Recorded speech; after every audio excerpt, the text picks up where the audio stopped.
This is a 155mm artillery shell, one of the key ammunitions used in Ukraine.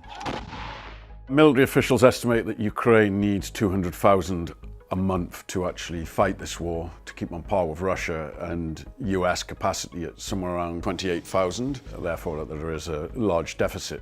Then the war in Gaza broke out, with the Israeli army using the same type of artillery shell. And now Kyiv has said that deliveries of the vital ammunition have gone down since that conflict started.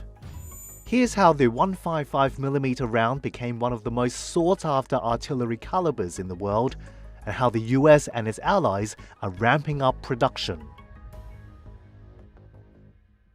The 155mm artillery shell was adopted as a NATO standard caliber after the Second World War. Military experts with defense intelligence firm Janes say the shell became popular because it balances range, warhead size, and damage on the target. The 155mm round is mainly used in Western howitzer systems. Essentially, it looks like a very large bullet, made up of a steel casing, fuse, and explosive fill. A standard round is about 2 feet long, weighs about 100 pounds, and it's 155mm or 6 inches in diameter. 155 is basically a measurement, and it measures the back of the shell, so other than that you can do pretty much what you want as long as it has that caliber and therefore fits into a barrel that can fire that. The 155mm shell can be configured in many ways. They can be packed with highly explosive material, produce high fragmentation, or use precision-guided systems. Within that you have something like this, which is an Excalibur shell, and that runs on GPS, but if you look at these fins here that come out, actually guide it in its flight. Major producers have also been experimenting with the shell's range.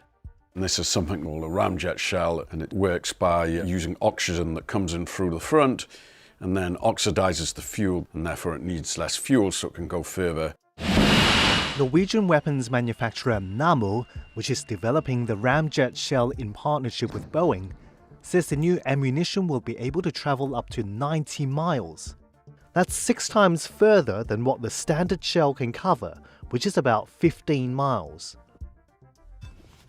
In Ukraine, the 155mm shell quickly became one of the most requested munitions after allies started to send their artillery systems to Kyiv.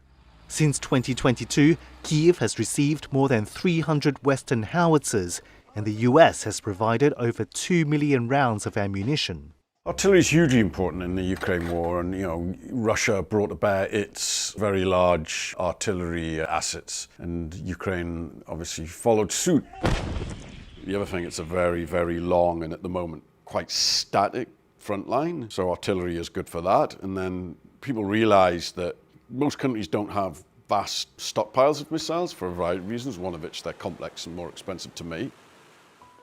Since the war in Ukraine broke out, the price for standard 155mm shells has gone up from about $2,100 to $8,400 apiece, according to NATO officials. This is still much cheaper than missiles which can cost millions of dollars, like the Storm Shadow missiles used in Ukraine. NATO estimates that Russia fires up to 30,000 artillery rounds per day, 5 times more than what Ukraine can respond with. Some military experts say Western arsenals were not ready for an artillery battle of that intensity. Stockpiles weren't particularly high, and the West realized that it didn't really have the capacity to fill the gaps very quickly, so it became very, very problematic very soon. The US, Europe, and South Korea are the main manufacturers of the 155mm shell. Before Russia's invasion of Ukraine, the US Army, which owns ammunition production facilities in the States, produced about 14,000 shells a month. But since 2022, Washington has been pumping billions of dollars into retooled factories to produce more rockets, missiles, shells, and rocket motors. It has issued almost $25 billion in contracts to arm Ukraine and replenish US stocks. In a year and a half, the production of the 155mm shell doubled.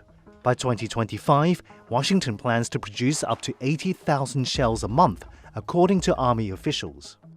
On the other hand, the EU, where factories producing ammunition are privately owned, has struggled to provide Ukraine with more shells.